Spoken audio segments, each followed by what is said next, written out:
Stop bullying sex offenders.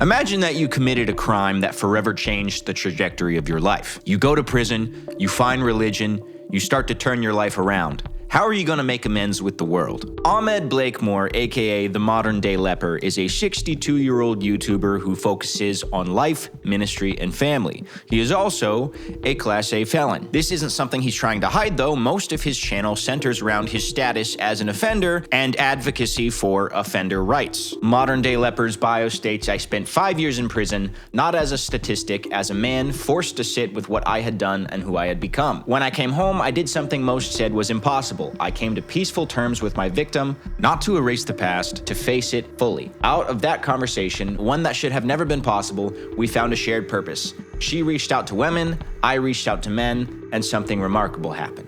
Going to prison was the most inspirational thing that ever happened in my life. The channel has fairly typical Christian-style branding. His motto is life, ministry, family, body text. I'm not sure if that was supposed to make it into the final version of this banner photo. So Ahmed, through coming to terms with what he had done, found Christianity. He prayed for forgiveness for his sins. Listen, I will say off the bat, I don't hate any of this from the get-go, okay? I think people who did horrible things coming to repentance is a great thing. However, as we delve deeper into Ahmed's story, things get a little weird. But of course, first, the most important thing we gotta nail down is who exactly is Ahmad Blakemore and what did he do? Ahmed resides in the Alabama area, and as the shrewd amongst you may be able to tell from his setup, he has a history in radio. I was able to track down an older YouTube channel of his, one he hasn't posted on in 5 years, titled Lazarus Erect. Now, I do believe that is a reference to Jesus raising Lazarus from the dead. I don't know why erect was the word we went with there, but I guess technically it makes sense. At the time, he had a partnership with the WBMG radio station. Now, this channel was largely dedicated to discussing spirituality, Christianity, and black issues. Unfortunately, one of the black issues he discussed on Lazarus Erect was a defense of R. Kelly and Bill Cosby. R. Kelly, I saw the interview that he did with Gail. The man made some good points. I'm not gonna lie, this one gets a little uncomfortable. Remember, Gail said 50 women, 50 women, 50 women. It kind of reminds you of the Bill Cosby situation, don't it? Remember, they kept flashing all those women, the pictures of all those women.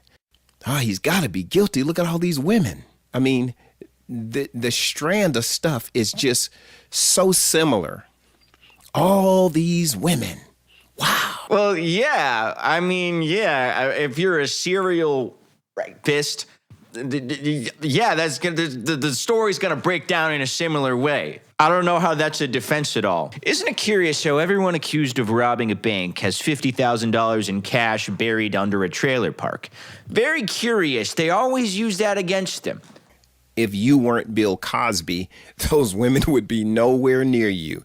The only reason they're around is because they know that you're Bill Cosby, millionaire, celebrity. You're in the position to make them. If you was just Bill Jenkins from around the corner, they probably wouldn't have been there. Okay, so needless to say, kind of a bad take. But this isn't a show about criticizing people for bad takes they had 7 years ago. This is a show about predators. So the thing we're really trying to nail down is, what did he do?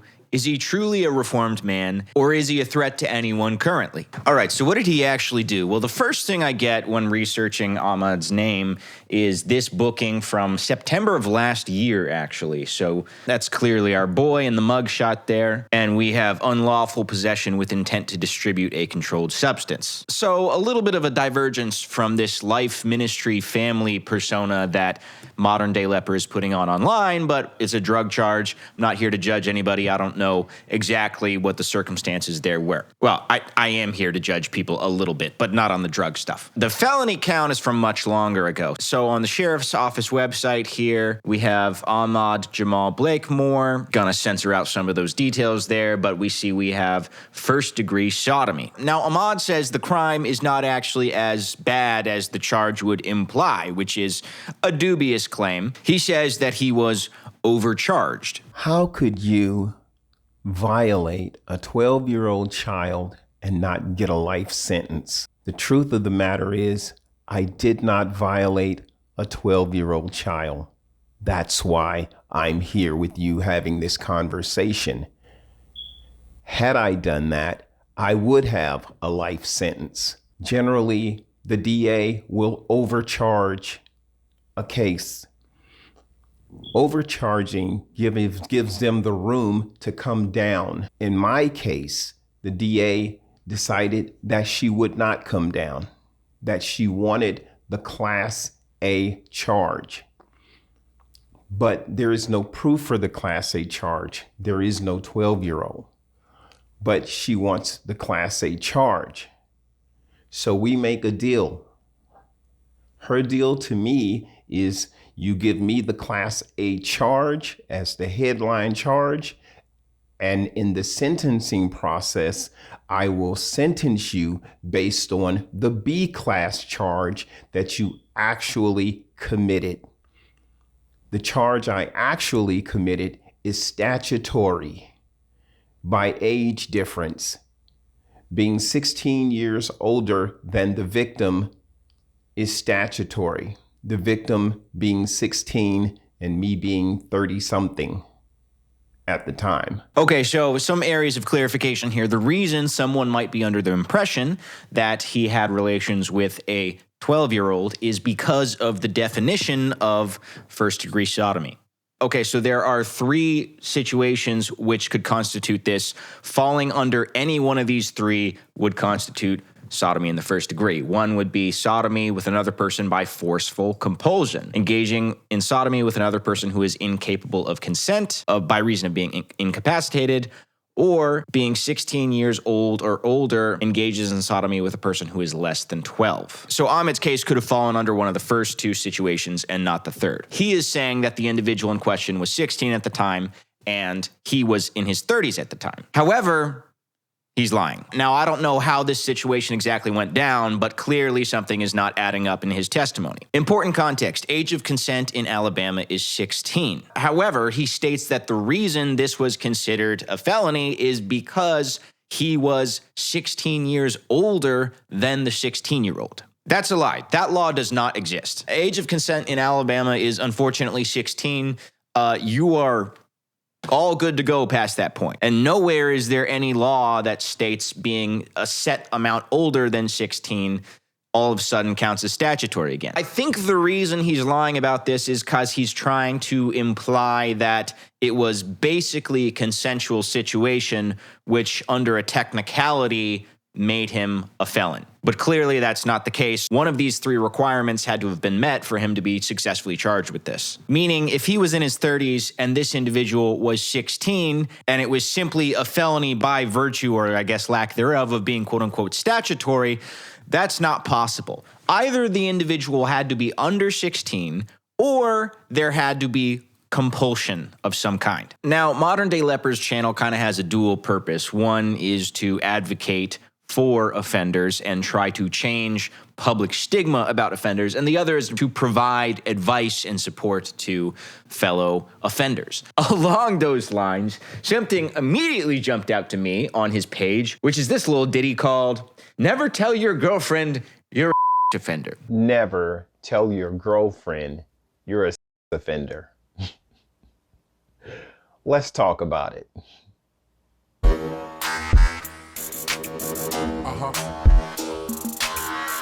Oh my gosh, I love seeing an unk with a little intro card to his YouTube channel. That's amazing. That brings me back. When you meet a lady and you and the lady get to know each other and you're starting to hit it off and you're starting to have things in common and you're realizing that, hey, this person is a lot of fun. She's thinking the same thing you're thinking. This guy is a lot of fun. If she wanted to, she could go on the internet and pull your name and find out everything she wants to find out about you. Your offender status would come up on Google immediately.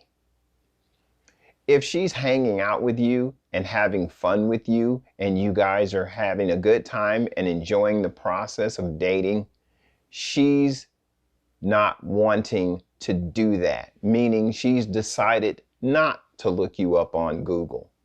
And if she has looked you up on Google, she is not affected by what came up. In other words, she don't care. Or maybe she didn't look you up on Google because her first thought wasn't, wow, this guy seems nice. Maybe he's an ex-offender. You end up married to a woman for 10 years and she finds out you're an offender. You go, what? You never looked me up on Google? Well, honey, I never told you I was a because you never asked. The first or second date, you feel like, hey, I like her. After 2 dates, you decide to tell her, I'm going to do the right thing. I'm going to tell her about my past. I'm going to tell her that I'm an ex-offender. And you decide to go that route. What do you think's going to happen? I can tell you, I've done this. As soon as you tell her, she's going to be put off. You don't say. It's almost like, and stay with me on this, all right? I'm kind of processing this in real time, but it's almost like being a sex offender is a horrible thing. It's almost like that's an attribute that people aren't looking for in a partner. She's gonna be like, what? I mean, like, why is he telling me this? He must be desperate. Why is he telling me he's a sex offender? I've got bad things in my family. I'm not perfect. I got flaws. But now, if he tells me something this heavy, that's going to force me to tell him something equally as heavy. I don't think that's the hang up. Actually, no. I don't think that's the hang up. I think it's mainly the But now that he's told me this sex offender thing, I don't know what to do. And because I don't know what to do or how to feel, I'm going to just cut off the relationship. Yeah, brother, I think you severely misread how that situation went down. If you do what I did the second time and wait a few weeks until the person can get to know you a little bit, I thought, hey, I'll just wait a little while and I'll tell her. And after about 90 days, I decided to tell her again, too soon. All right, so he's not exactly figured out the correct timeline to drop that bomb, I guess. Try a year, okay? Let's just keep up some trial and error on this thing. Let's say you've been dating somebody 8, 10, 12 months. Now the person has something to contrast what you tell them. Wait, hold on. I was joking before, but I guess that is the plan. We're gonna try a year next time. So I don't know. Godspeed, brother. I told a woman after we had been dating a year that I was an ex-offender. She said to me, I know. I looked you up on Google. I guess that's the magic number. All right, you got to wait a year, guys. All right, so keep that in mind. Never tell your girlfriend you're a sex offender, because when she wants to know that information, she's probably already going to know. And if she's accepted you for who you are, it doesn't matter. Might matter a little bit if you're gonna have like kids and stuff. I think it's worthwhile information. I would want to be aware. I will reiterate that once again, I see nothing wrong at all with someone who has committed major crimes taking active steps to better themselves. One of the more concerning things, though, about Modern Day Leper's channel is that the majority of his content seems to paint himself as the primary victim. Much of his content focuses on politics and politicians whom he says are persecuting the sex offender class. A large part of this case he makes in a video titled "Okay Groomer, the New Political Bullshit." This is a fucking 16-minute video in which he's really mad, really mad that the word groomer means something bad now. Look at all the people in sports that have groomers. What would Mike Tyson be without the great Cus D'Amato on his team? And now the word groomer means something bad, something terrible, something malicious out of the mind of adults against children. This dark energy that they bring because they need marginalized people to help their careers. And so they start out, as I told you before, looking for marginalized people. And who do they come to? The sex offender class, and call them groomers. Who do they go after? The serial killer class, and accuse them of killing people. And they take this word and they hold it up in front of your children and say, people are grooming you. You're going to be groomed for danger. Well, let me ask you a question, general public. How come the groomer has more power than the parents? Where are the parents while these groomers are doing all this grooming? Where are the parents? Sleep, gone, not home, don't care, tapped out of state, high, drunk? Gay, disabled, at the movies? Where are they? Are they filing their taxes? Getting a couple's massage? Out for a night on the town? Sleeping in? I don't know. I don't know, man. I don't know where the parents are. Where were the parents of your victim? Why don't you let us know from your own lived experience? Brother committed a crime against a child and he's mad at the parents. He's mad at the parents for not protecting the kid from him. So this is generally kind of the thesis that Modern Day Leper has, politically speaking. There is a controlling, dark, Illuminati-esque political class seeking to marginalize the poor sex offender community and paint them in a bad light, I guess. He has a video titled 3 Reasons Why Offenders were created, in which he seems to imply that the concept of being such an offender is kind of arbitrary. It was just something that was created by elite politicians to just to be dicks, I guess. I don't know. So we know that the word sex offender or the phrase sex offender is not really a legal term. It's more of a political term. I'm going to hold you right there. No, the fuck it's not. What the hell are you talking about? Offender is absolutely a legal term. You should know you went to prison. Okay, so how exactly is the offender class marginalized? Well, he's going to explain it for you here. Okay, here you go. Offenders can be exploited. Why? Because they have to register. And when they register, they have to pay. Every month they have to pay. I'm sorry, depending on where you live. In my state, it's quarterly. So we will register 4 times a year, $20 per time. So it's $80 a year. So if I register every year at $80 for the next 20 years, imagine how much money they get from just one person. It's $1,600.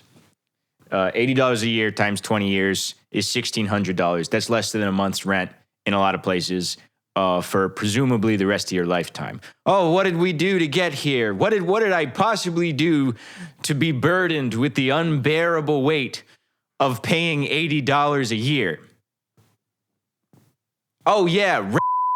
Okay, but that's not all. That's not all. There are other ways that the offender class is marginalized. Namely, not able to live near schools.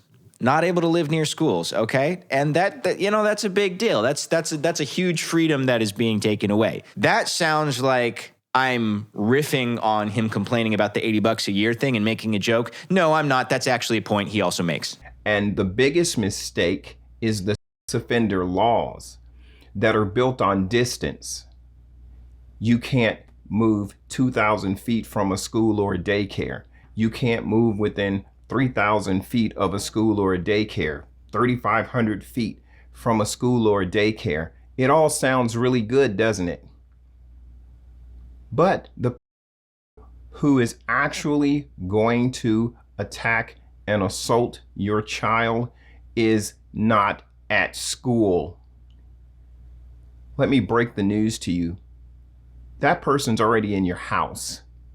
As most children who are assaulted by sex offenders, by parents, are assaulted by people they know. Okay, yeah, perhaps in a lot of cases that's true, but I'm also good with the not being at school thing. I think that's fine. Also, you have some case data that you're not revealing. I don't know, where did you meet your victim? Let's start with that and go from there. Really, at the end of the day, all of this comes back to what seems to be Modern Day Leper's most central thesis, which is offenders, we're not that bad. Offenders are people who committed crimes, just like people who murder are people who committed crimes. People who steal, break in your house, take all your stuff, may injure your family members. They've committed crimes too. People who have Ponzi schemes and steal your money, they've committed crimes too. What's the difference? The difference is we all do our time, and when our time is done, only sex offenders get held on to. Why is that? Because sex offenders, in the imagination of the general public, are heinous people. This is why you have shows like Law and Order SVU saying these crimes are specifically heinous, or these victims are special victims. We have a special victims unit. It is special. You are worse. Definitively, you are worse than all of those categories. As I said a couple of times, I empathize with the thought of someone who did some really bad stuff trying to better their life. But so far, the main story beats of this channel are blaming politicians for offenders getting justice, blaming parents for children being groomed by people like you, people who did what you did, and claims that people who did what you did are no worse than people who are scammers or con men or liars. And that's simply not true. It is the worst thing. It is the worst thing one can do. And I think if someone is actually trying to seek redemption, they shouldn't be passing the buck off to every single other party but themselves. Even the channel name, Modern Day Leper, kind of subtly passes the buck. A leper is someone who is experiencing a disease, one which obviously they did nothing wrong to acquire. Calling yourself a leper in society when you are in fact a sex offender skirts around the fact that it is because of your own sin that you are in that position. Editor's note here, I do understand that within the Bible, the concept of leprosy is used as an analogy for sin, uncleanliness, all that. However, I still feel that in this case, it does feel like it is skirting around the issue. He seems to take on the concept of leprosy the way one takes on martyrdom. He is a pariah, not because of what he did, but because he is being put upon by everybody else. Anyway, Ahmed, I've decided that I like your title card intro, so I am stealing it. It is mine now. This is Sly Boy. Goodbye.